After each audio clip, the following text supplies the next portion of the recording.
What's a possibles pouch? Well, it's a pouch that has lots of possibilities.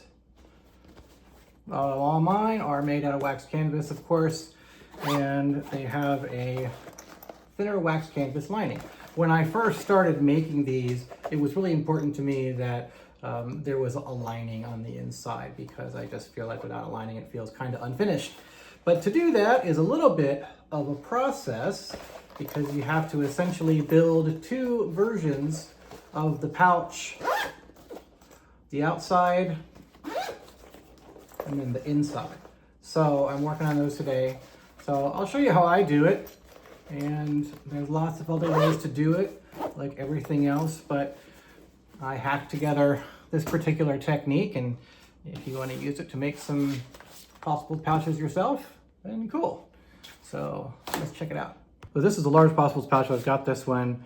I got the zipper in already, so maybe we'll talk about that another time. But so as you can see, I've got the outside part and the inside. So they are they're the same dimensions. I just cut these two pieces for the inside lining in half, and this is the secret here. So what you do is you just put the zipper on, and then, I know this is not a tutorial, sorry. And then you sew the bottom just a little bit on each side and leave a big hole. And that hole is going to be really important. So fold it so we know kind of where the halfway mark is. And then we're going to we're going to match up that line with where the zipper is. So see what we've done there? It's all matched up. So now we know that it's equidistant on both sides, and then we'll do the same thing here on the other side. One of the nice things about wax canvas is that it holds marks really easily. So if you fold it, it gives you really nice lines, so you don't have to necessarily mark things. And then we're going to do the same thing with the lining.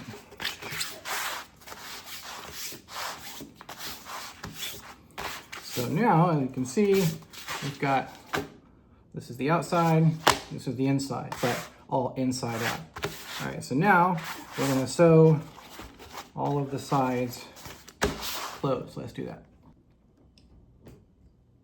It doesn't really matter what order you do it in. I like to get the lighter material done first, just because it's a little more finicky. So this is where a lot of decisions kind of come in, and a lot of sort of hackery comes in with sewing on big, thick pieces of material like wax canvas. So as you can see, I've got this folded over, so I've got 2 layers of canvas and the zipper on the other side. And so if I started here, then the zipper, as you can see here, so the zipper is way up off the material. And so if I start sewing here, the foot is going to have a hard time gripping the material, and it's just going to stay there and skip and skip and skip and skip. I can force it, but I'm not gonna. Instead, I'll flip this around. I'll run it this way. You just kind of got to feel, I don't want to sew over the zipper. We'll see why here in a second. So I'm just going to kind of feel where that lump is. It's about right about there.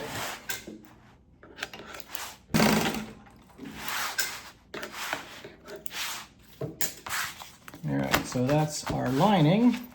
Now we're going to do the same thing with our outside shell.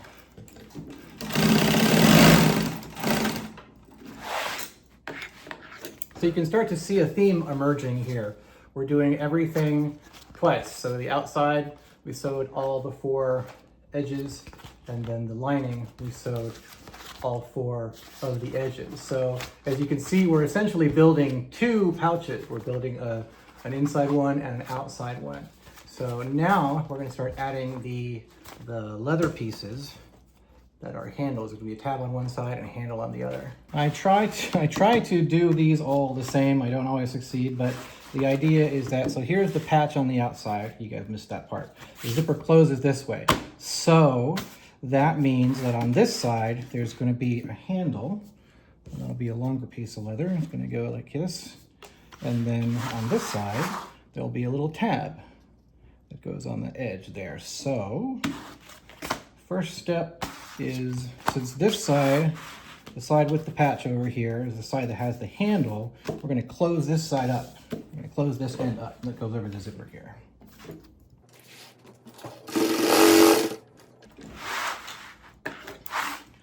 There is some question as to how many times you really have to back stitch. When you sew and you are finished sewing your stitch, you go backwards for a second. It's called locking the stitch. So you just kind of rolls over it.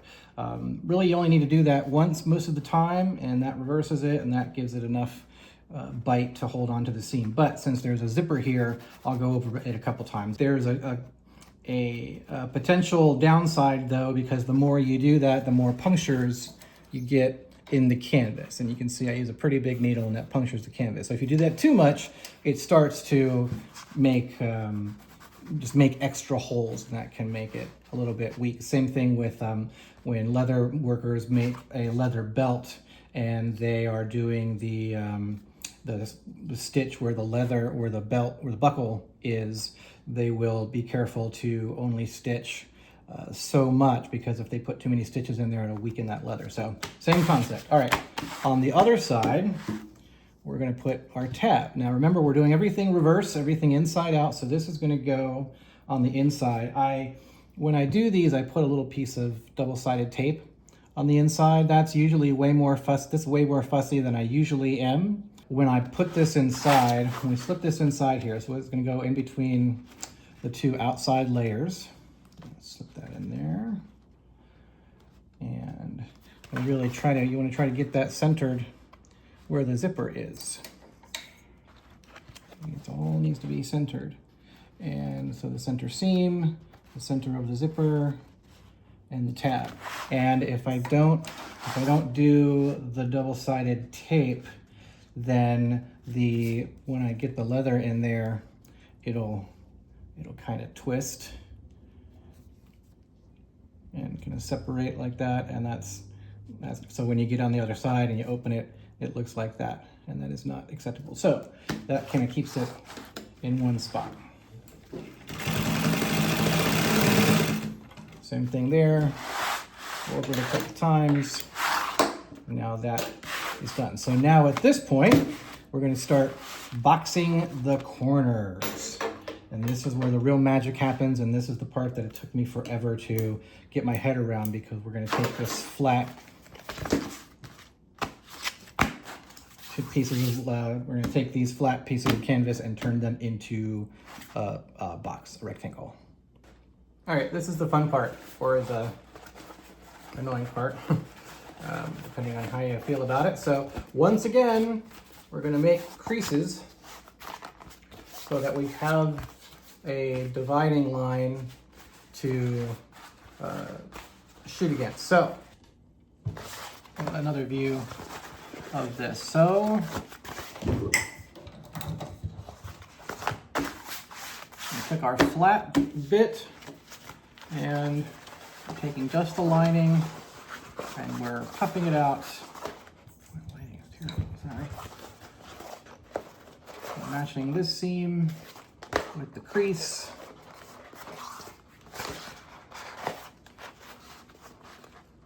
And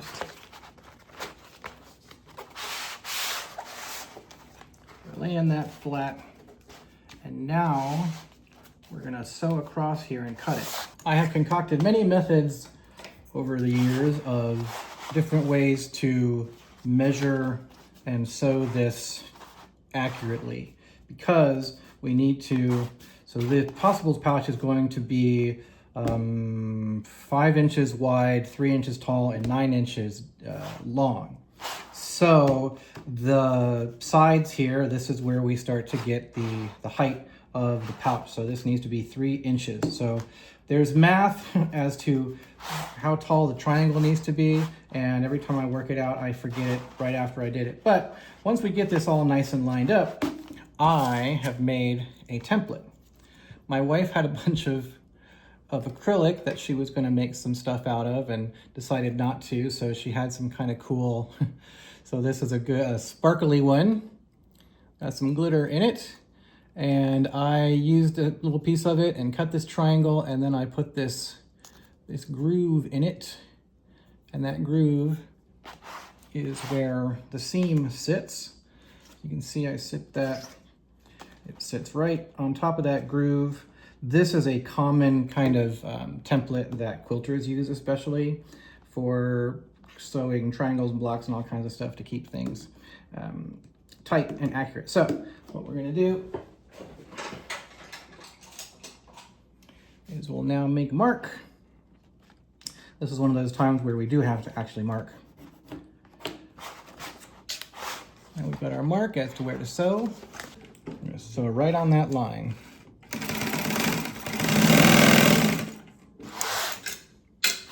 And now I'm going to cut the thread. I'm just going to cut right across here.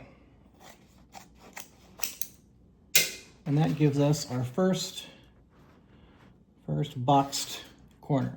Now we're going to do that on all 4 sides of the lining. All right, all 4 of our lining pockets are boxed. We can start to see the pouch take shape. Kind of pouch shaped. Now we're going to do the same thing with the outside. Exact same deal. We're going to open up the zipper so we have a little bit of room to work with. And so now remember, this side is where we put the tab, right? So these sides are just going to be, they'll just be nothing on them. They're just going to be sides. On this side, we will have the handle. So let's see how that works. First, we'll do the tab side.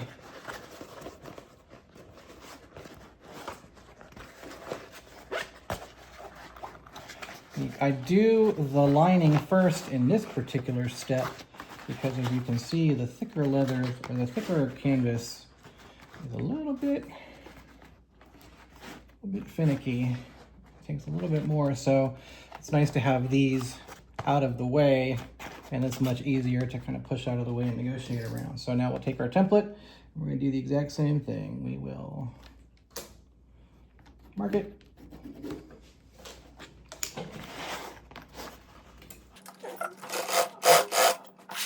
And cut it.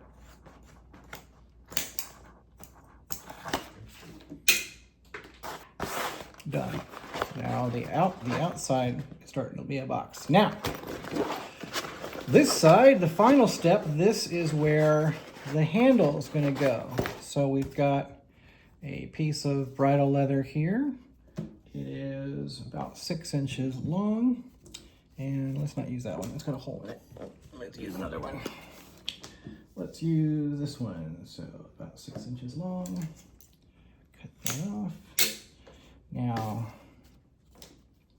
at these corners, we have to insert the handle. So we're going to do the same thing at first. We're going to line up our triangle, flatten that out, make our mark. But this time,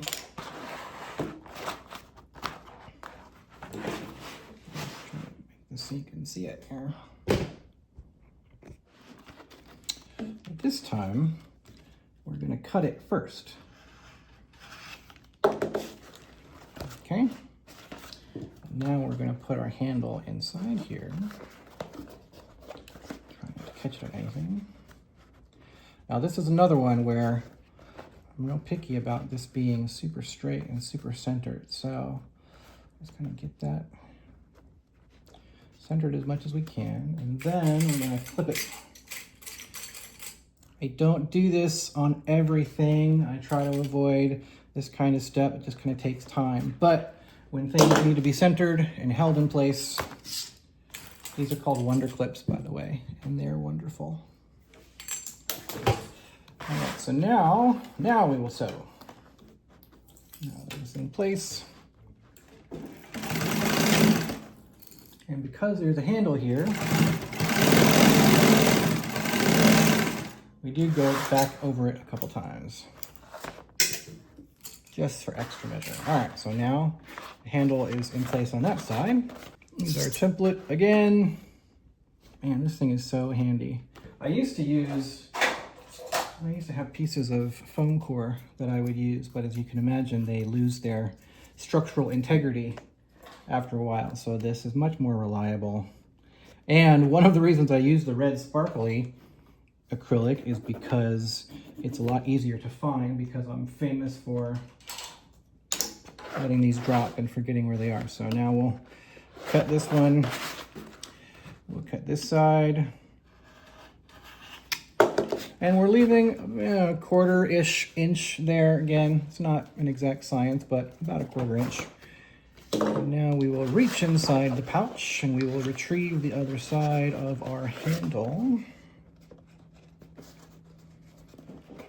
Pull that through, and this is also a little bit fiddly. Get this just right. Scoot it over here a little bit.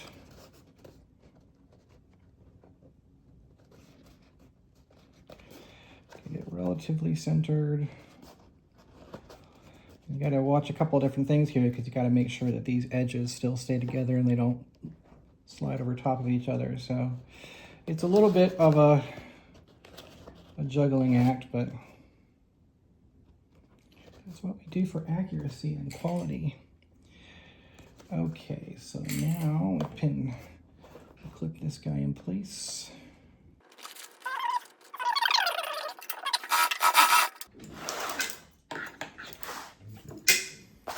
And there we go. Now it's boxy on both ends. Boxy, boxy. All boxy. All right, next step. All right, anybody that sews for a living will tell you that half of their time is spent turning things right side out. So this is the fun part. So this is where the hole comes into play. This is how we manage to get the lining on the inside and the outside on the outside. So we're gonna reach in here. Okay, so there's our outside. There's our handle. There's our tab. Okay, that's all good. Now, we've got all those corners nice and sharp. We're gonna get our lining here. And now what we have to do is we need to close this lining up. So remember, we sewed just a little bit in on the lining, right? So we're gonna take those two bits.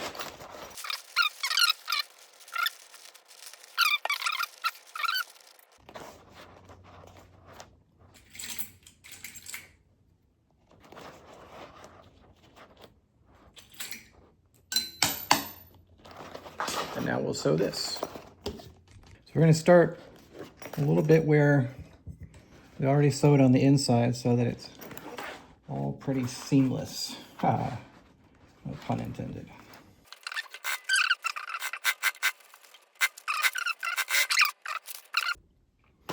And we're done. Final, push the lining inside. Push the corners out.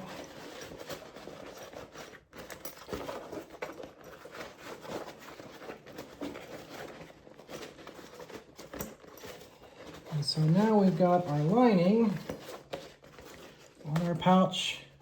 And though you can see the stitches, because I use the same thread everywhere, you don't see it by much. Mostly what you see is this nice bright orange lining, which is just awesome.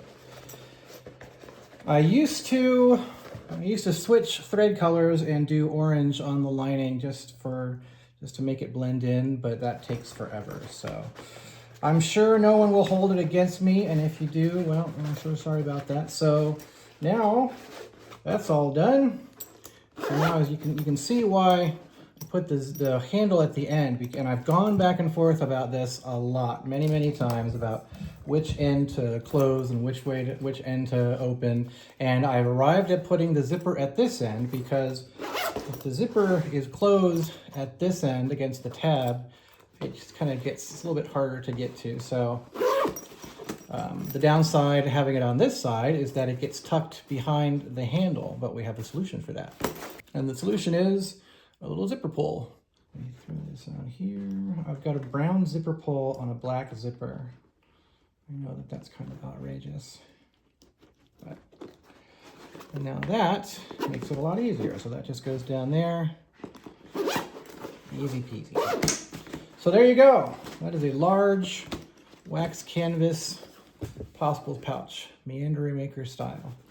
Again, you know, this is less a tutorial and more me just kind of talking while I'm sewing. So you could probably figure out how to do this by watching this video, but that's not really the intention because I hack a lot of things together. But that's how I do it. So possibles pouch, orange lining,